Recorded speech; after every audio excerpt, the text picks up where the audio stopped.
Assalamualaikum warahmatullahi wabarakatuh. Waalaikumsalam warahmatullahi wabarakatuh. Selamat pagi anak-anak. Pagi, Ibu. Bagaimana kabarnya hari ini? Alhamdulillah. Alhamdulillah, Ibu sangat senang mendengarnya. Semoga kalian tetap dalam keadaan yang sehat dan tetap fokus untuk mengikuti pembelajaran hari ini ya. Baik, sebelum kita memulai pada pembelajaran, alangkah baiknya kita berdoa terlebih dahulu. Berdoa disilahkan.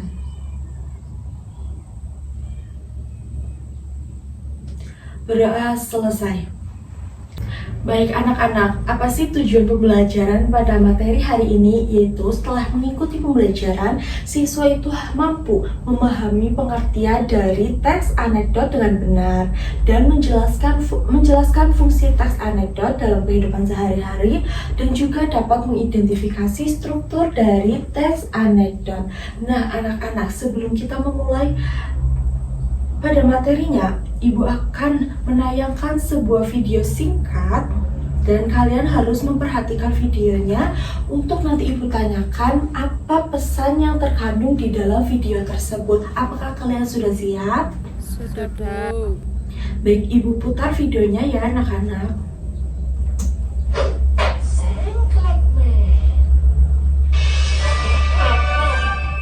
Saudaraku sekalian, jika kalian pilih saya, BBM saya turunkan,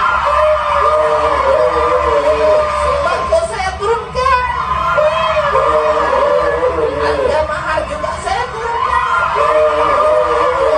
Jadi, marilah saudaraku sekalian, kalau kalian pilih saya bisa hidup dengan kemewahan dan dapat kualitas negara. Iya, pilih saya. Jadi dia menang apa? Oh, Pak Iya. Kalau kalian pilih saya janji akan menepati semua janji saya. Ayo saudara sekalian, saatnya bantu saya untuk memajukan kota Semarang tercinta kita. Ayo semuanya dorong sampai maju. Dorong. Baik, itulah video singkat. Nah, bagaimana nih videonya? Apakah menarik? Menarik, Bu. Lucu, Bu. Saya lagi nyindir, Bu. Oke, berarti ada yang merasa lucu pada video tersebut, ada juga yang mungkin merasa seperti disindir ya. Iya, nah betul sekali anak-anak. Nah, Ibu ingin bertanya nih kepada kalian. Menurut kalian video tadi itu menceritakan tentang apa sih? Silakan bandingkan. Para pemilih ya Bu, jadi kita itu sebagai pemilih sama-sama Ya. itu dan manis kampanye. Jadilah pemilih yang cerdas, kritis dan jangan cuma ikut-ikutan bersorak. Betul sekali, beri tepuk tangan untuk Mbak Niken. Dan selanjutnya ada yang ingin berpendapat lagi mengenai video tersebut. Oke, silakan Mbak Isna. Jadi, jabatan itu amanah untuk memajukan daerah dan melayani rakyat. Betul sekali, terima kasih Mbak Isna dan Mbak Niken sudah menjawab. Beri tepuk tangan untuk Mbak Isna. Nah, bagus sekali jawaban kalian ya anak-anak. Sekarang coba pikirkan lagi, kenapa ya tadi video itu dibuat lucu, tetapi di dalamnya seperti ada sindiran gitu, ada pesan yang ingin disampaikan. Kenapa anak-anak? Supaya orangnya tidak bosan, Bu. Iya, betul sekali. Kadang sebuah cerita itu dibuat lucu supaya seseorang itu melihat atau mendengarnya itu tidak merasa bosan. Jadi sebenarnya di balik video lucu itu terdapat kritikan atau sindiran supaya pesan itu dapat disampaikan dengan cara yang halus. Jadi video tersebut itu mengenai video sindiran atau kritikan terhadap sesuatu, tetapi tidak disampaikannya melalui dengan cara video lucu. Jadi orang yang melihat video tersebut merasa tidak disindir secara langsung. Betul sekali. Nah, baik anak-anak, jadi sebenarnya video yang tadi telah Bu Guru tampilkan itu berkaitan dengan materi yang akan kita pelajari hari ini, yaitu mengenai teks anekdot. Nah, sebelumnya kalian sudah pernah mendengar istilah teks anekdot anak-anak? Belum, Bu. Baik, belum ya? Oke, di sini Ibu akan menjelaskan mengenai teks anekdot. Jadi anak-anak, teks anekdot adalah cerita singkat yang disampaikan dengan cara lucu, menarik dan menghibur. Nah, tetapi sebenarnya di balik cerita lucu itu terdapat sebuah makna tertentu yang ingin disampaikan oleh si penulis. Jadi anak-anak, biasanya teks anekdot itu berisi mengenai kritikan, sindiran ataupun pesan yang mengenai kehidupan kita sehari-hari. Nah, misalnya nih, kritikan terhadap pelayanan masyarakat, pendidikan, kebiasaan orang, ataupun yang dianggap aneh ataupun ataupun kejadian sosial lainnya. Seperti itu anak-anak. Jadi teks anekdot itu bukan hanya dibuat untuk membuat orang tertawa saja, tetapi ada makna tersembunyi atau untuk menyampaikan pendapat dengan cara yang halus. Dari pengertian teks anekdot, apakah ada yang belum paham? Sudah Ibu. Baik, sudah paham semua ya. Ingat, teks anekdot itu teks yang lucu, tapi memuat sindiran-sindiran yang ingin disampaikan oleh penulis. Nah, selanjutnya, teks anekdot juga memiliki fungsi.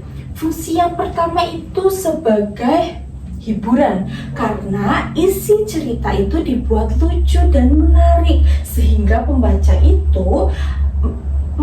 atau pendengar itu merasa terhibur dengan teks anekdot. Fungsi selanjutnya itu sebagai kritik sosial. Apa sih maksudnya dari kritik sosial itu? Maksudnya, seseorang itu dapat menyampaikan kritik terhadap suatu masalah tanpa harus marah-marah ataupun berbicara dengan kasar. Nah, sekarang Ibu ingin bertanya nih kepada anak-anak. Kalian pernah tidak melihat video lucu di media sosial? Tetapi sebenarnya isi videonya itu seperti menyindir. Ada yang pernah melihat? Di mana anak-anak? Di TikTok Ibu. Oh, di TikTok ya. Di TikTok, selain di TikTok ada lagi di mana? Instagram Bu.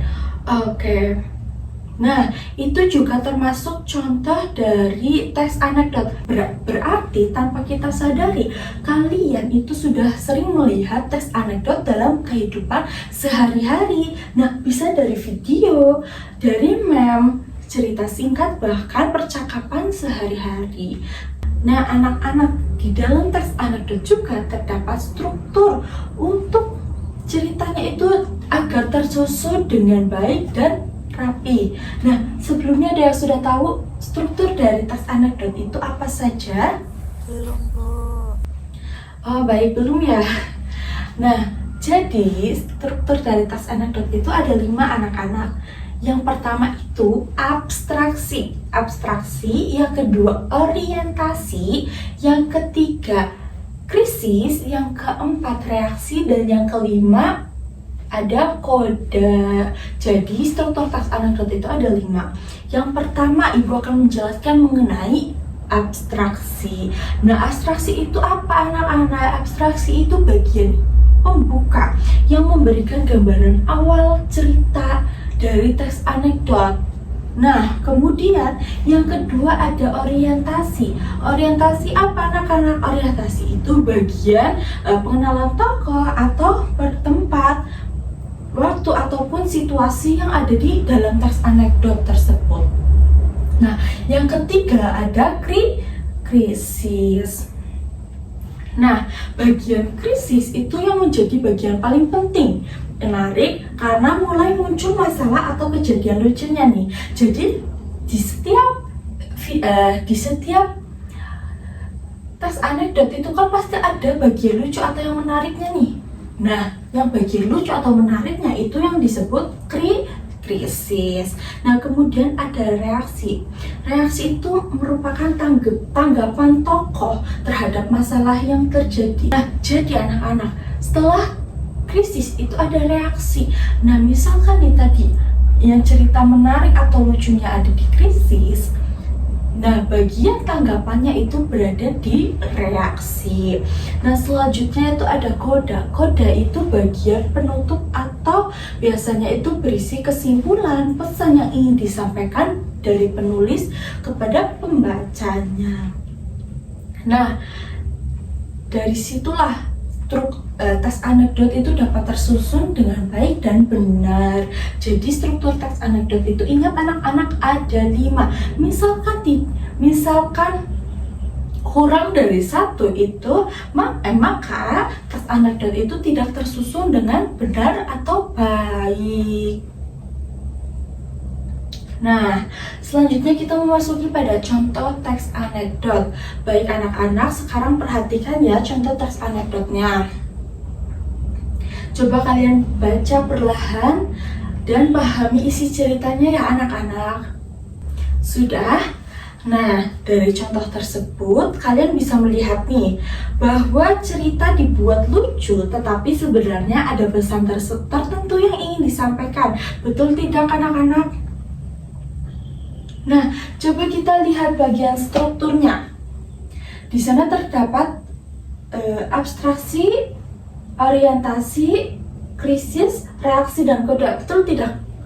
Betul sekali. Nah, jadi struktur tersebut itu dapat membuat cerita menjadi lebih runtut dan mudah dipahami oleh pembaca. Nah, kalian membaca contoh tersebut, apakah dengan runtut dan mudah dipahami? Nah, karena misalkan nih kita hapus bagian reaksi atau kita hapus bagian krisis, kita hapus nih. Apakah ceritanya itu menyambung? Tidak. Nah, jadi di dalam teks anekdot itu harus benar-benar strukturnya itu lengkap. Misalkan tidak, pasti tidak runtut atau tidak dapat dipahami oleh pembacanya. Nah, selanjutnya, sebelum kita masuk ke tugas lagi ya anak-anak, nah ibu ingin nih melakukan refleksi terlebih dahulu ya anak-anak. Coba yang masih ingat pengertian dari teks anekdot itu apa? Ada yang masih ingat? Boleh acungkan tangannya. Ya, silahkan Mbak Rahma. Jadi, teks anekdot merupakan sebuah cerita singkat yang biasanya disampaikan dengan cara lucu, menarik, dan kadang terasa menghibur bagi pembaca atau pendengar. Betul sekali, beri tepuk tangannya untuk Mbak Rahma. Nah, selanjutnya nih, tadi kita juga sudah mempelajari mengenai fungsi dari teks anekdot. Ada yang masih ingat mengenai fungsi dari teks anekdot itu apa? Iya, silahkan Mbak Isna. Fungsi dari teks anekdot yang pertama yaitu sebagai sarana hiburan. Yang kedua sebagai media kritik sosial. Ya, hebat sekali. Beri tepuk tangan untuk Mbak Isna.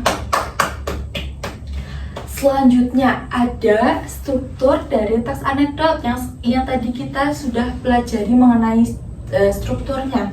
Apa saja? Bisa ada yang tahu? Ya, silakan Mbak Bella.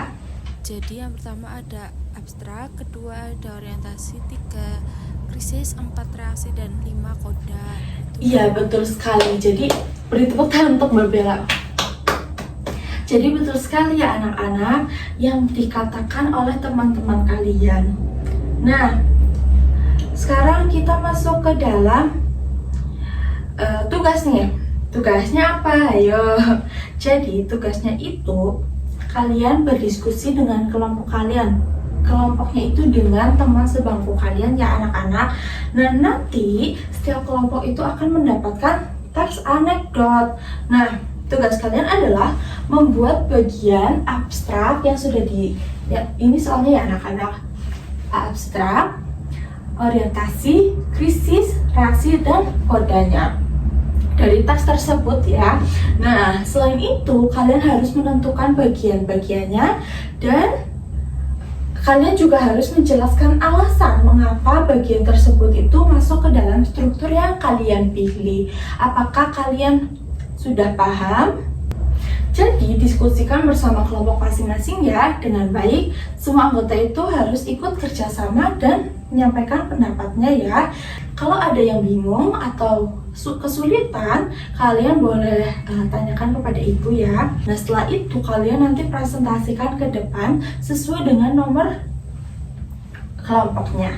Baik anak-anak, apakah sudah paham? Baik, silakan dikerjakan ya anak-anak. Baik anak-anak, terima kasih atas presentasinya pada hari ini. Ibu sangat senang sekali karena kalian sudah berani untuk menyampaikan pendapat di depan kelas dan bekerja sama dengan kelompoknya dengan baik ya. Walaupun tadi masih ada yang beberapa jawaban yang perlu diperbaiki, tetapi secara keseluruhan itu kalian sudah mulai memahami mengenai struktur dari teks anekdot. Nah, semakin sering kalian berlatih, nanti kalian juga akan makin mudah menentukan bagian abstrak, orientasi, terus krisis reaksi dan kodenya ya anak-anak. Jadi anak-anak, pembelajaran hari ini dapat kita simpulkan bahwa teks anekdot itu merupakan cerita singkat yang bersifat lucu, menarik, menghibur, tetapi di dalamnya itu mengandung kritikan, sindiran, ataupun pesan moral yang ingin disampaikan. Nah, teks anekdot juga berfungsi sebagai sarana hiburan, tetapi juga sebagai media kritik sosial dengan cara yang lebih halus lagi anak-anak. Nah, selain itu teks anekdot juga terdapat strukturnya. Strukturnya itu ada abstraksi, orientasi, krisis, reaksi, dan juga kode. Nah, teks anekdot juga bersifat humoris, singkat, dan juga sering mengangkat kejadian yang dekat dengan kehidupan sehari-hari kita. Dengan memahami materi hari ini, Ibu harap kalian tidak hanya mampu memahami teks anekdot, tetapi juga mampu menganalisis strukturnya dengan baik. Tadi Ibu juga sudah melihat kalian sudah bagus untuk menyampaikan struktur teks anekdot. Dari yang Ibu lihat, kalian sudah memahami mengenai struktur-strukturnya ya anak-anak. Semoga materi yang kita pelajari hari ini dapat bermanfaat dengan baik dan benar. Baik anak-anak, sampai di sini adakah yang ingin ditanyakan? Kalau tidak ada yang ingin ditanyakan, pembelajaran hari ini kita cukupkan sampai di sini ya. Terima kasih atas perhatian, kerjasama, semangat kalian. Jadi anak-anak, kritik yang baik bukan untuk menjatuhkan, tetapi untuk membangun kesadaran bersama. Nah, Ibu cukupkan pembelajaran hari ini. Sampai bertemu di pembelajaran berikutnya. Billahi taufiq wal hidayah. Wassalamualaikum warahmatullahi wabarakatuh. Assalamualaikum warahmatullahi wabarakatuh. Terima kasih Ibu. Sama-sama anak-anak.